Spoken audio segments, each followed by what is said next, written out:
Picture this. It's Saturday. Pancakes on the table, the kids are buzzing for game day, and then a text pops up.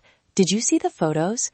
One blurry date selfie, one public post, and suddenly the whole weekend tilts into questions about judgment and custody. Welcome to Danny's Den. Let's chat. Today, I'll give you the essentials in about 10 minutes. How courts actually treat social posts, the privacy moves that help, exact scripts you can use with kids and co-parents, a simple documentation habit you can start tonight, and a tiny music trick to keep game day rituals steady.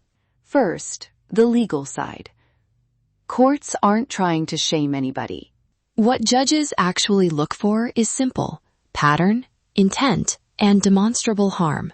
So, one dinner photo, usually not the thing that moves a judge, but repeat behavior that affects a child's safety or routine, that can become important. Think of social posts as puzzle pieces. One piece rarely tells the whole story, but enough of them can form a picture a court will notice. And yes, that feels unfair, right? It feels personal, but context is everything. If a post becomes relevant, judges want proof that something actually harmed the child's well-being or routine: missed visits, exposure to dangerous people, or lies about parenting time. That's where documentation matters. Quick, usable documentation habit. Create a private folder you control. Date every entry, save screenshots with file names that make sense, and add a 2-line context note. Say the file name out loud to make it easy to copy later. 2026-07-10 Instagram screenshot.jpg. And in the note, write something like, saw public post with new partner. Child appeared upset at pickup. Missed bedtime. Witness, Aunt M. Text timestamp attached. That exact format helps when you need to present a clear, dated record. Now, the human part. How do you actually handle introductions and privacy without inflaming your co-parent? Start with age-appropriate honesty for the kids. For little ones, short reassurance works. Sometimes adults have friends they like to spend time with. You're loved, and my time with you doesn't change. For teens, open the door. I know you saw that post. If you want to talk about what it means for you, I'm here. Nothing changes about my support for you. Keep it short and leave space for them to respond. And here's a short, calm message you can send to a co-parent when the topic comes up. I want to be transparent. I'm dating. I will not introduce anyone to the kids until we agree on timing. I'll keep our routines the same, and we'll let you know any changes at least 48 hours ahead. Use it when you've had time to think, not in the heat of an argument. Small privacy moves that actually help. Set accounts to friends only, pause location sharing, avoid tagging kids with a new partner, and resist posting introductions until you're confident about timing. And please, don't go nuclear and delete your entire feed when conflict starts.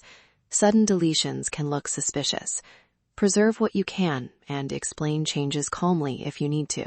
I want to name the emotions here. Dating after separation can feel messy. Guilt, excitement, relief, fear, all of that is normal. If you're in a high conflict situation, tighten online sharing while things cool down. A tiny real-world example. I worked with a client who paused public posting for 2 months after starting to date. They used a short transitional playlist during pickups and kept Sunday routines the same.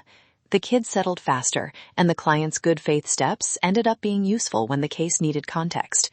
No names, just a proof point. Small habits add up. That playlist trick is simple.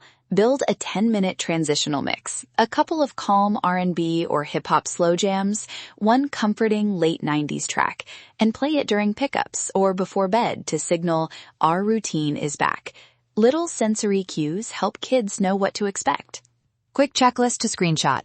Tighten privacy settings, start a dated documentation folder with screenshots and 2-line context notes, use short scripts with kids and co-parents that prioritize routine, keep game days and special nights steady, avoid impulsive deletions, and consult an attorney for high conflict situations. If something feels unsafe at any point, stop and get immediate help. Local emergency services or a domestic violence hotline are the right first step. Your safety and your children's safety come first. If you want me to unpack sample messages or deeper documentation strategies in a future episode, let me know. For anything specific to your case, please consult a licensed family law attorney.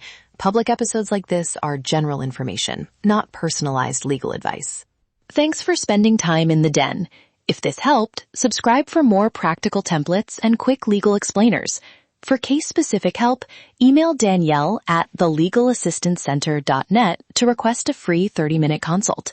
Send questions or topic ideas in the comments. Let's chat. Thanks for listening to Danny's Den.